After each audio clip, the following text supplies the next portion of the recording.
Hi guys, this is Larry Detective, and today I'm going to be starting off my Bionicle reviews with my first Bionicle, Toa Metru Vakama. So, here he is. He was my first Bionicle. I can remember my dad came to me one Friday night, and he said, "Ezra, I have a bit of a surprise." He took this out. I had no idea what it is. He didn't have any idea what it was, and it was originally missing this knee pad. But eventually I got a bin of Legos from my cousins, and my cousins must have had Vakama, because I found Vakama's legs, or at least the pieces used to make Vakama's legs in there, and one of the pieces I found was that knee pad. So when I rebuilt him a few years ago, I finally was able to get that. So here he is. One fact is that I was only able to get this pose. He has gears because this little peg on his hand was behind the knee pad and it got caught on the knee pad. That's the only way that I was able to get that pose. But he was one of the figures which introduced a ton of new pieces. They introduced these legs, which were used in tons of other sets, which are called the Toa Metru legs.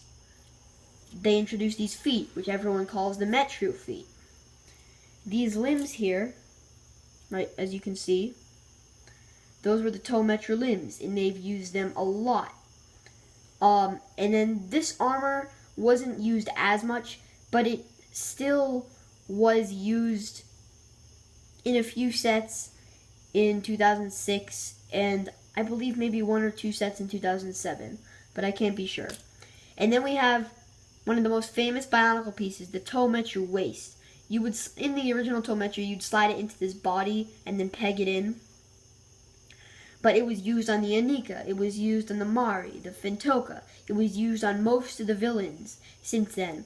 Because in 2001, 2002, and 2003, and then 2004, and also 2005, the villains, the way that the villains were made, they were made in a completely different style. They used different styles and techniques than the regular figures. But now that they've introduced this waist piece, they used it not just for Toa, in 2006, not just for Toa, but also for villains. Here's his mask, the Great Huna, which is a really cool mask.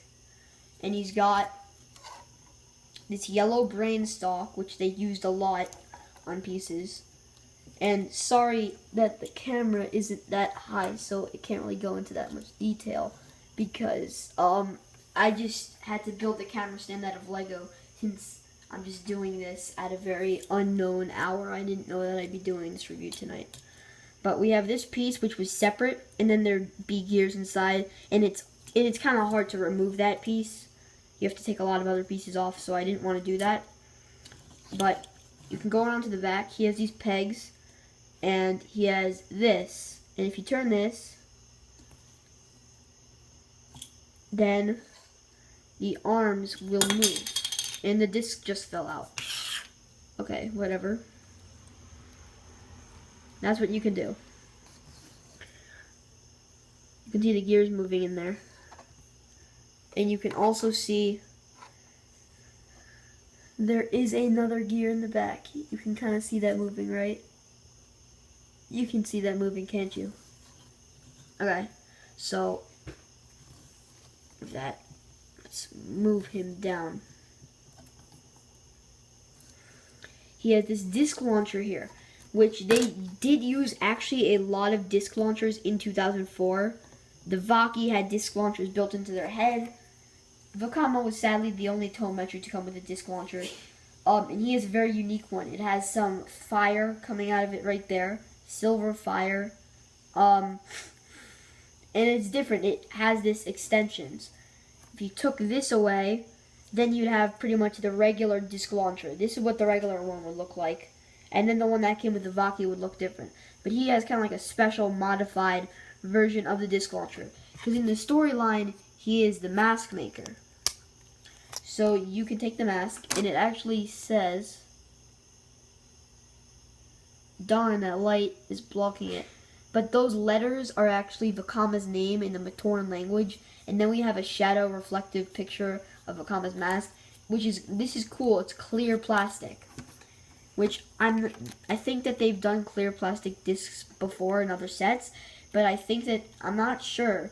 Most of the discs that they had for the Metru Nui were all glow in the dark discs. I believe that this was the only clear disc in the Metru Nui thing. Maybe they had some clear discs in other sets. I can't be sure. But the figure of Vakama, he has these pegs. You can peg it into his hand so he can hold it. But I'm just going to take this away.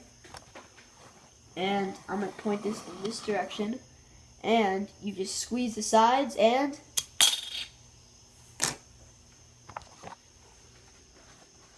there it is. It landed right there.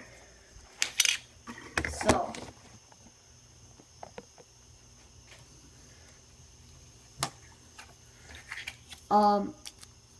yeah, that's my review on Toa Metru Vakama. I hope you like this review, and bye-bye.